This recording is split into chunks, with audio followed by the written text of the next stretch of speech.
તો હેલો નમસ્કાર મિત્રો, તમારું સ્વાગત છે અમારા એક નવા ઇન્ફોર્મેટિવ વિડીયો સાથે. તો આજે આપણે જોવાના છે એક ઇન્ફોર્મેશન જોવાના છે કે આપણે ગુજરાતની અંદર જે હાલ ચાલી રહેલી છે જે RTE means right to education, તેના ફોર્મ ઓનલાઈન ચાલુ થઈ ગયા છે. તો દરેક વાલીઓએ નોંધ લેવી કે જેથી વહેલી તકે તમારા ફોર્મ છે એ ફિલઅપ થઈ શકે છે. તો આ ફોર્મ કેવી રીતે ફિલઅપ કરવા તે આજના વિડીયોમાં જોવાના છીએ. તો સૌપ્રથમ આપણે ગૂગલ અથવા ક્રોમને ઓપન કરી લેવાનું રહેશે. ત્યારબાદ અહીંયા લખવાનું છે આરટીઈ રાઇટ ટુ ઇન્ફોર્મેશન. હવે અહીંયા પહેલી જ વેબસાઇટ છે હોમ આરટીઈ ગુજરાત, ત્યાં ક્લિક કરવાનું છે. ત્યારબાદ આપણે અહીંયા આરટીઈ 1, 2, 3, 4 છે, એમાંથી કોઈ પણ એક લિંક તમે ક્લિક કરશો તે ઓપન થઈ જશે અને સેમ જ છે એ. તો તેના માટે હવે નવા ફોર્મ માટે આપણે જોવાના છે નવી એપ્લિકેશન, અહીંયા ક્લિક કરવાનું છે. ત્યાં ક્લિક કર્યા બાદ તમારી સામે એક આવું આવી જશે.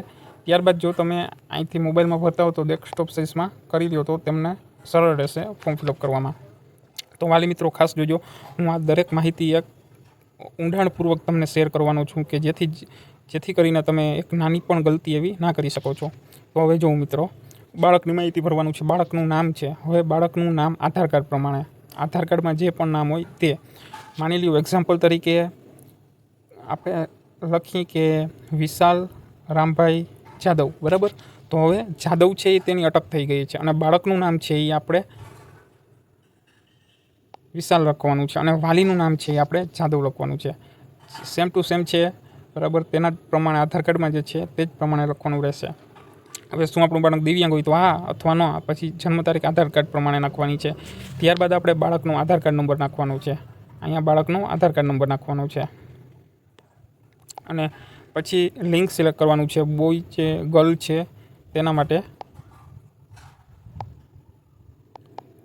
હવે નીચે સ્ક્રોલ કરશો એટલે આવશે માતા પિતા, તો વાલીની વિગત નાખવાની છે. માતા પિતાની વિગત છે કે વાલી તરીકે તમે ફોર્મ ભરો છો તેની વિગત છે. એમાં જો સેમ ટુ સેમ માતાની માહિતી છે. એમાં પ્રથમ નામમાં છે આપણે અહીં નાખવાનું છે, પછી મિડલ નેમ નાટક. હવે આમાં ખાસ મિત્રો ધ્યાન રાખજો, તમારે આધાર કાર્ડમાં જે પણ નામ હોય તે જ પ્રમાણે લખજો. પ્રથમ નામમાં હંમેશા માતાનું નામ આવશે, માતાનું નામ. પછી મિડલ નેમમાં એના પતિનું નામ આવશે અને અટક છે ત્યાં તમારી સરનેમ અટક આવશે. હવે માતાના આધાર કાર્ડ નંબર નાખવાના છે. પછી અહીંયા માતાની શૈક્ષણિક લાયકાત છે તે સિલેક્ટ કરવાની છે, બરાબર. અભણ છે, પછી એસએસસીથી નીચું ભણેલા છે, એસએસસી છે, એચએસસી છે, ગ્રેજ્યુએટ છે કે પોસ્ટ ગ્રેજ્યુએટ છે, એ તમારી અનુકૂળતા મુજબ સિલેક્ટ કરી શકો છો. માતાનો વ્યવસાય, માતા શું ધંધો કરે છે, બરાબર. ગવર્મેન્ટ સર્વિસ છે, પ્રાઇવેટ છે, બિઝનેસ છે, લેબર વર્ક છે, આ તમે તમારી રીતે સિલેક્ટ કરી શકો છો. પછી ત્યારબાદ જો સેમ ટુ સેમ માહિતી પિતાની માહિતી છે, એમાં પણ સેમ ટુ સેમ જ આવશે. તો તેમાં ટાઈમ આપણે વ્યર્થ ન કરી. તે બેંકની માહિતી, હવે નીચે જોવું તો તમે બેંકની બેંકમાં પણ બે ઓપ્શન આપેલ છે. એક બાળકની માહિતી છે બેંકની અને તેના પિતાના બેંકની માહિતી છે. કોઈ પણ તમે સિલેક્ટ કરી શકો છો. તમારી પાસે જે પાસબુક હોય તે નાખી શકો છો. હવે જોવાનું છે બાળકનો બેંક અકાઉન્ટ નંબર. એ ખાસ મિત્રો ધ્યાનથી જોજો અને જે પાસબુકમાં હોય તે સેમ ટુ સેમ નાખજો, એટલે તમને આગળ કોઈ તકલીફ ન પડે. બાળકનો બેંકનો આઈએફસી કોડ છે ત્યાં નાખવાનો છે. અહીંયા આઈએફસી કોડ થઈ જાય પછી આપણે બાળકના બેંકનું નામ, એસબીઆઈ છે, બીઓબી છે, એચડીએફસી છે, વગેરે કોઈ પણ બેંક હોય તે બેંકનું નામ નાખવાનું છે. પછી ત્યારબાદ આવશે બાળકના બેંકની બ્રાન્ચનું નામ. બ્રાન્ચ મીન્સ કે તમારી પાસબુકમાં જે પણ બ્રાન્ચ છે, તમારા ગામનું નામ પણ હોઈ શકે છે અને અથવા બહારની પણ, તમે અકાઉન્ટ જો ખોલાવેલું હોય તો બહારની પણ હોઈ શકે છે. તો હવે તેમાં મિસ્ટેક ન કરતા. હવે બાળકના બેંક અકાઉન્ટ હોલ્ડરનું નામ, હવે પાસબુકમાં સેમ ટુ સેમ જે નામ છે તે જ છાપી લ્યો. આમાં આપણે તે સેમ ટુ સેમ લખવાનું છે. હવે નીચે જોઈએ તો સંપર્ક માહિતી જોઈએ તો મોબાઈલ નંબર અને કન્ફર્મ મોબાઈલ નંબર એ તમે તમારી રીતે સિલેક્ટ કરી લેજો. જે તમારે 6 મહિના સુધી ચાલુ રહે એવો જ મોબાઈલ નંબર નાખવા વિનંતી છે. ત્યારબાદ આપણે નેક્સ્ટ સ્ટેપ ઉપર પૂગી ગયા છીએ, જ્યાં આપણે ધોરણ પહેલું સિલેક્ટ ઓટોમેટિક કરેલ આવશે. ત્યારબાદ આપણે અહીંયા સિલેક્ટ કરવાનું છે તમારે છોકરાને અથવા તમારી છોકરીને તમારે ક્યાં માધ્યમથી અથવા ક્યાં લેંગ્વેજથી અભ્યાસ કરાવવાનો છે, ગુજરાતી, ઇંગ્લિશ, હિન્દી, તે પણ તમારી અનુકૂળતાના હિસાબે સિલેક્ટ કરી શકો છો. હવે અહીંયા જો મિત્રો ખાસ કરીને કેટેગરી છે. કેટેગરીમાં ઘણી બધી ટોપિક વાઇઝ છે, જેમાં તમે સામાન્ય કેટેગરી અથવા એસસી એસટી છો, એસીબીસી છો, ઓબીસી, એસીબીસીમાં ઓબીસી પણ સમાવેશ થાય છે. કારણ કે પછી આવશે આપણે બીપીએલના જો તમે હોવ તો તેના ઉપર આવશે. જનરલ કેટેગરીમાં હોવ તો જનરલ કેટેગરી, મેમ આપણે કેટેગરી મુજબ સિલેક્ટ કરવાનું છે. જનરલમાં આવશે.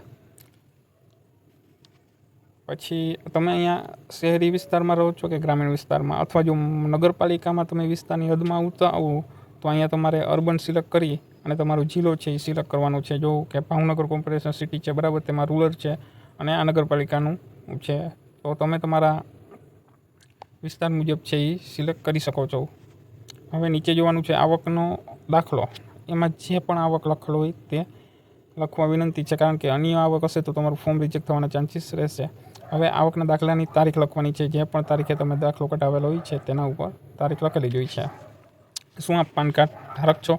જો નો હો તો નો, યસ હો તો યસ કરી અને નીચે પાન કાર્ડ નંબર, તો પાન કાર્ડ નંબર નાખવાના રહેશે તમારે. નો હો તો નો સિલેક્ટ કરવાનું રહેશે. હવે અહીં જોવાનું છે એડ્રેસ ઇન્ફોર્મેશનમાં. ત્યારબાદ એક તમારે સેલ્ફ ડિક્લેરેશન ફોર્મ છે એ પણ અપલોડ કરવાનું થશે. હવે અહીંયા આપણે ઘર નંબર નાખવાના છે, શેરીનું નામ નાખવાનું છે અને વિસ્તાર અને સીમાચિહ્ન અને પિનકોડ. પછી તમારો તાલુકો તમારે સિલેક્ટ કરવાનું છે. ત્યારબાદ તમારું જે પણ ગામમાં આવતો તે ગામ અને વોર્ડ નંબર તમારે સિલેક્ટ કરવાનું છે. ત્યારબાદ અહીંયા અક્ષાંશ અને રેખાંશ એ જે તમને, હવે તમારે અહીંયા રેખાંશ અને અંશાંશ એ બે સિલેક્ટ જો તમને ખબર ન હોય તો તમારે અહીં સાઈડમાં મેપ આપેલ છે તેના ઉપર આપણે સિલેક્ટ કરી લેવાનું રહેશે. પહેલાં તો તમારે અહીંયા લોકેશન ઓન કરી લેવાનું રહેશે. ત્યારબાદ તમારે અહીંયા જે પણ તમે એરિયામાં આવતા હો ત્યાં તમારે આ એરાને, આ લાલ જે એરો છે તે લઈ અને ત્યાં સિલેક્ટ કરવાનું રહેશે અને રેખાંશ અને અંશાંશ આવી જશે. ત્યારબાદ તમારી એપ્લિકેશન છે એ નંબર આવી જશે ત્યારે તેને સાચવી રાખવાના રહેશે અને ત્યારબાદ આપણે અહીંયા નેક્સ્ટ સ્ટેપ ઉપર ક્લિક કરવાનું રહેશે. હવે જેટલી પણ તમારી શાળા હશે તે અહીંયા તમને ઉપર જોવા મળશે જ, અને આ ન જોવા મળે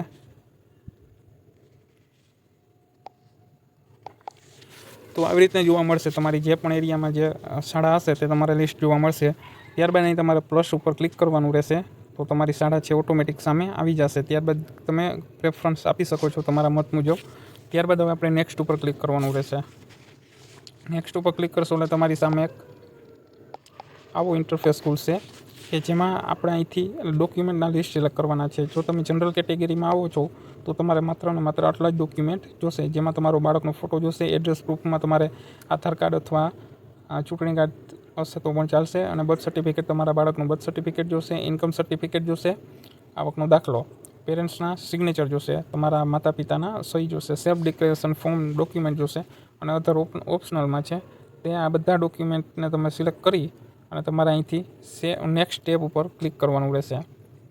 નેક્સ્ટ સ્ટેપ ઉપર ક્લિક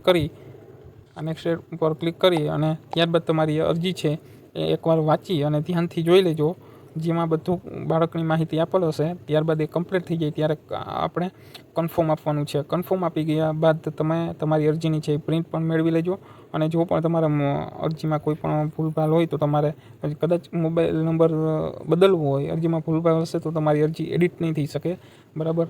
તો તે તમે ખાસ ચેક કરી લેવા નમ્ર વિનંતી છે. તો તમારે પછી જો રજિસ્ટર મોબાઈલ નંબર બદલવો હોય ને તો તમારે અહીંયા રજિસ્ટર મોબાઈલ નંબર ઉપર ક્લિક કરશો અને તમે બધી માહિતી નાખશો તો તમારે તે બદલી જશે. અહીંથી આપણે કન્ફર્મ કરી દઈએ બાદ પછી ક્યારેય એડિટ થઈ શકશે નહીં, તમારે નવી ફરીથી અરજી કરવી પડશે. તો મિત્રો, આ ઇન્ફોર્મેટિવ વિડીયો તમને કેવો લાગ્યો? જો સારો લાગ્યો તો દરેક વાલીઓ સુધી આ વિડીયોને પહોંચાડવા મારી નમ્ર વિનંતી છે, જેથી બધા વાલીઓ છે ઘર બેઠા જ પોતાની જાતે જ મોબાઈલમાં કઈ રીતે ઓનલાઈન ફોર્મ ભરી શકે છે તેને માહિતી મળી રહે છે. તો આ વિડીયોને શેર કરો, સબસ્ક્રાઈબ કરો મારી ચેનલને અને વધુમાં વધુ લાઈક કરો.